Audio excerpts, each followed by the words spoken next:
السلام عليكم ورحمة الله وبركاته. إليكم نتائج الجولة ال 12 من بطولة الدوري الجزائري، وأيضا ترتيب البطولة بعد انتهاء الجولة بالكامل. لكن قبل ما نبدأ وندخل في التفاصيل، يا ريت لو أنت مش مشترك في القناة تشترك عشان يوصلك كل فيديوهاتنا الجديدة، وتعمل إعجاب لو الفيديو عجبك.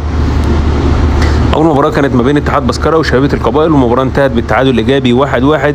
وشبيبة القبائل في هذه المباراة أيضا بيفشل في تحقيق الفوز، وحتى الآن مستوى سيء من فريق شبيبة القبائل في البطولة الجزائرية هذا الموسم. اتحاد العاصمة هو الآخر بيفشل في تحقيق الفوز أمام نجم مجرى العنيد، والتعادل كان يسيطر على المباراة بنتيجة 1-1. أما الأربعاء بيحقق نتيجة مفاجأة ويفوز على اتحاد خنشلة المجتهد هذا الموسم بنتيجة 5-1. أما بالنسبة لقمة الجولة ما بين شباب بلوزداد وشباب قسنطينة، انتهت بفوز شباب بلوزداد بنتيجة 2-1، وكانت مباراة ممتعة.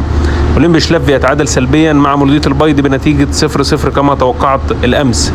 مولودية الجزائر بيتعادل مع أتلتيك برادو بنتيجة 2-2. مولودية الجزائر حتى الآن أداء متذبذب، مش عارفين إن كان هذا الفريق جيد تحت قيادة فوزي البنزرتي أم يقدم مستوى سيء. مباراة بيفوز ومباراة بيخسر ومباراة بيتعادل، حتى الآن لم يستقر على مستوى ثابت فريق مولودية الجزائر.